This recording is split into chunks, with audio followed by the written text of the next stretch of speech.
بہت جلد اللہ کی مدد آنے والی ہے، اور مدد بھی وہاں سے جہاں سے تم سوچ بھی نہیں سکتے۔ اللہ ایسے دروازے کھول دے گا جو تمہاری نظر تک سے اوجھل تھے۔ اللہ وہاں سے وسیلے بنائے گا جہاں سے تمہیں ناممکن لگتا تھا۔ اللہ تمہیں آزمائشوں سے گزار کر معجزوں تک لاتا ہے۔ بے شک تمہاری ان آزمائشوں کے بعد تمہاری دعا کا پورا ہونا ہے۔ شاید اس دیری میں تمہاری ہی بہتری ہو، اور کیا پتہ یہ رات آزمائش کی آخری رات ہو، اور کیا پتہ اگلی دعا تمہارا نصیب بدلنے والی ہو، اور یہ ٹوٹی امیدیں ہی تو تمہیں اللہ سے جوڑنے کا ذریعہ ہے۔ قرآن مجید میں اللہ تعالیٰ نے ارشاد فرمایا، ہم دیکھ رہے ہیں تمہارا بار بار آسمان کی طرف منہ کرنا، تو ضرور ہم تمہیں پھیر دیں گے اس طرف جس میں تمہاری خوشی ہے۔ سنو، تم اداس کیوں ہوتے ہو؟ تمہارا ٹوٹ جانا بھی بڑی نعمت ہے۔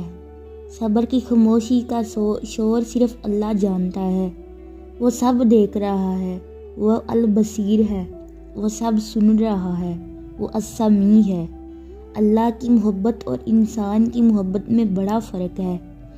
آپ ساری زندگی کسی انسان کی جی حضوری کرو، لاکھ احسان کرو، مگر ایک خطا، ایک غلطی، آپ کے سارے احسان، آپ کی ساری چاہت وہ انسان پل بھر میں بھول جاتا ہے۔ لیکن اللہ وہ واحد ذات ہے، تم زمین اور آسمان بھر دو گناہ سے، مگر ایک قطرے کے آنسو کے بدلے وہ سارے گناہ معاف کر دیتا ہے، اور کہتا ہے، اے آدم کی اولاد، مجھے تم سے پیار ہے۔ سنو، اللہ واقف ہے، تم ہر ایک چیز سے تھک چکے ہو اور ہر ایک سے بیزار ہو چکے ہو۔ تمہارے جو حالات ہیں اللہ ان سے خوب واقف ہے۔ جلد ہی وہ تمہیں سکون عطا کرنے والا ہے۔ ایک مدت سے جو تم دعائیں کر رہے ہو، اللہ کو خبر ہے جب تم تھکنے لگے ہو، وہ دیکھتا ہے جب تم بے بسی سے ہاتھ اٹھاتے رونے لگتے ہو، اس کو معلوم ہے کہ تم اس سے امید لگائے ہوئے ہو۔ اللہ انہیں کبھی خالی ہاتھ نہیں چھوڑتا جو یقین سے اس کے در پر رکے ہوئے ہیں، جو اپنی ہر اس امید اسی سے لگاتے ہیں۔ آج جو تمہیں زندگی مشکل لگ رہی ہے، تم بس تھوڑا سا صبر کرو، آگے آنے والے حالات بہت ہی خوبصورت ہیں۔ ایک دن تم اللہ سے مانگنے والی ہر چیز پا لو گے۔